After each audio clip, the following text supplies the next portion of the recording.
Now is the time to rise from the dark and desolate valley of segregation to the sunlit path of racial justice. Now is the time to lift our nation from the quicksands of racial injustice to the solid rock of brotherhood. Now is the time to make justice a reality for all of God's children.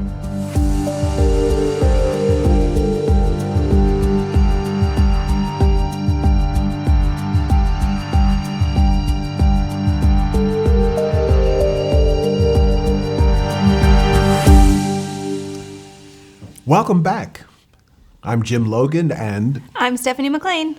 And we're glad to welcome you back to another lesson in our course, We Have a Dream.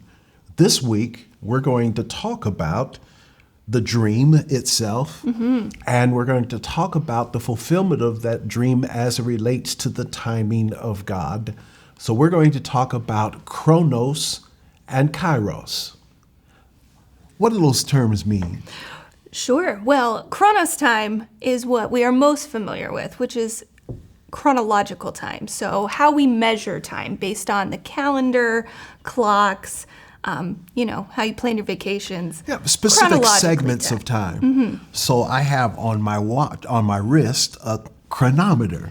It's very specific times. We're very accustomed to Chronos. We schedule our days according to Chronos. Indeed we do. I like calendars. Yeah, can we have a Zoom meeting this week? I don't know. Let me check my calendar. Exactly. That's Chronos. But there's a difference between Chronos, that's how we operate in time, and how God operates in time, and we call that Kairos time. Kairos time. So Kairos is ultimately God's timing. Right.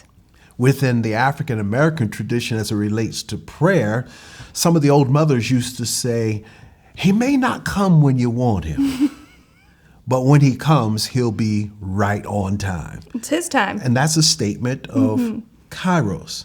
But technically, what is Kairos?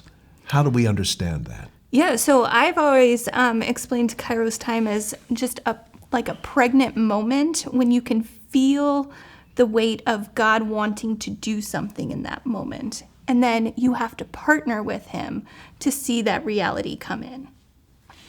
Which really dovetails into the fulfillment of prophecy. Yes. So you can receive a prophetic word and then sit around with your hands folded in your laps expecting it to come to pass. And it not come to pass. Why?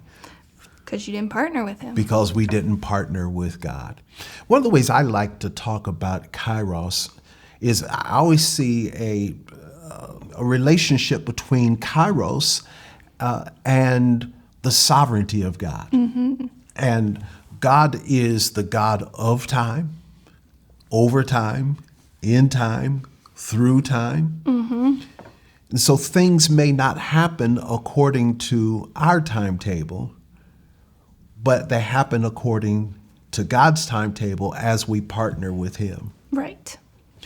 I can remember when I was a younger preacher, and I just told myself that certain things were going to be accomplished in my life by the time I turned 30. Yes, I think a lot of people do that. Yeah. Measure it by 30. Right. It didn't happen until I was 35, but that was really God's timing and not my own. Yes. We do have some biblical examples of God's timing.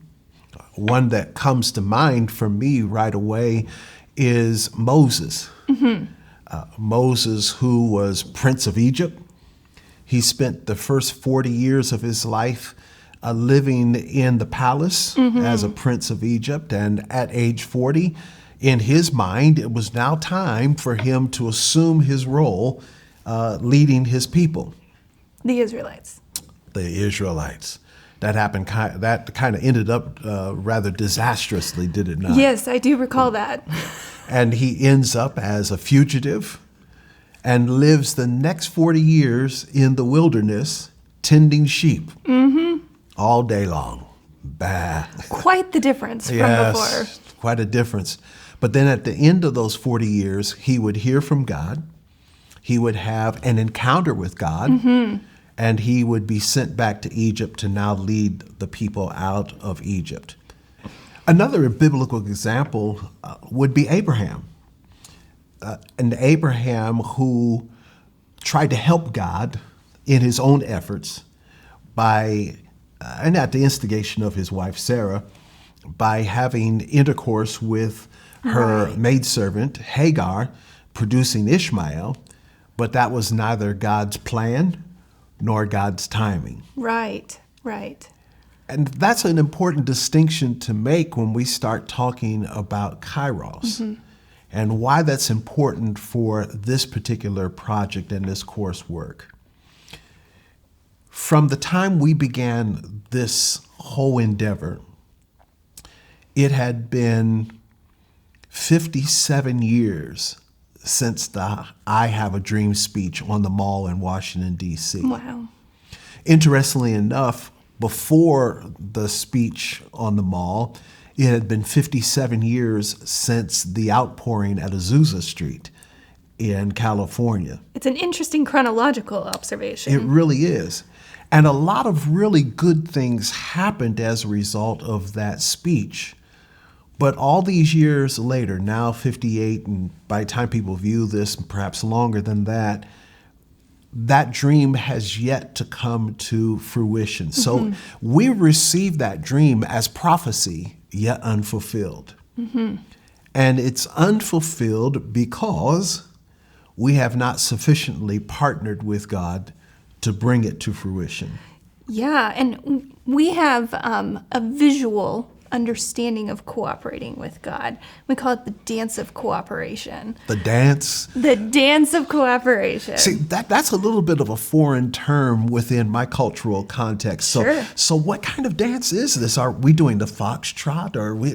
Well, it could be, but it's not actually a physical dance. Oh, it's not. Okay. No. So, but in that similar vein of thinking of a partner dance, so where the lead partner would give cues to the following partner. So we are cooperating with God as the Holy Spirit moves in and among us. So I'm not the leader in this dance. I am following. Correct. We are the followers. And so, God always starts with a dance floor of love. Like he always breaks in with love first and sets the stage. And then we have the partnership of intercessory work and then faith clothed with obedience. We've talked a lot about that with chronological and Kairos time already in this segment, about that cooperating. And then we've got receiving guidance and discernment. I believe we've learned about those 4 steps of discernment in our prophetic lesson. And then we welcome the gifts and manifestations of the Holy Spirit and then step into those Kairos moments. And so it's really just all these pieces mixed together that are not necessarily linear, but are aspects that we have in our relationship with the Lord and with one another as we partner to see in that Kairos moment a prophetic word come to fruition. So as the people of God, our responsibility is to look to partner with God in the fulfillment of what God has spoken into being through his servants or directly to us. Correct. So my comment earlier about sitting with my hands folded in my lap waiting for it to come about is not going to happen unless and until I get up and I join in the dance with the Holy Spirit. That's right. Who now brings it to fruition. That's right. And it's his work that brings it. And all the gifts are in operation with that. Yeah, we need to welcome him. And put them to use. So how have we partnered with God in the fulfillment of this prophetic vision? Well, at least with this one, we're here recording and putting pieces together as we've listened and prayed and asked God what he has for us to dig in deeper into what we can do individually and as a body to see reconciliation come and more of the kingdom vision. And it really kind of flies in the face of some of the attitudes that are held out there, not just those who have a worldly kingdom, a worldly worldview, but even among those that have a kingdom worldview. That this has been so many years. This is 2021. Certainly, these things are past, and now we can go on to other things. But the truth of the matter is that we have not arrived at it yet. There is more for us to do. And that's the work that we are endeavoring to engage in now through this particular coursework. I see this as somewhat misleading at times, because sometimes the attitude is when there's a crisis and we do something to try to avert the crisis, that the moment that crisis appears to be past, not necessarily over, but past, we go back to normal. Yeah, we've seen that even just in, I think about 9/11. Everyone came and started praying, like the nation was reviving in prayer. And then as soon as things sort of felt a little bit more normal, that petered off. Right. So we experience a little bit, and because we experienced a little bit, we think we're done. Right. But there's more to do. There's always more to do. So as we go through this, and you are going to enter into a time of reflection over the whole issues of the timing of God. And one of the things that you'll be talking about primarily is whether or not the I Have a Dream speech was in fact a prophetic word, and whether when it was given, was that a Kairos moment? And whether right now we are at another Kairos moment in terms of working for its fulfillment.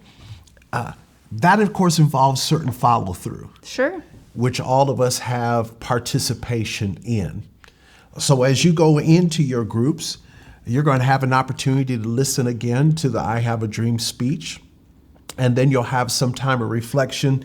And you'll even have a prayer exercise following up on the end of that.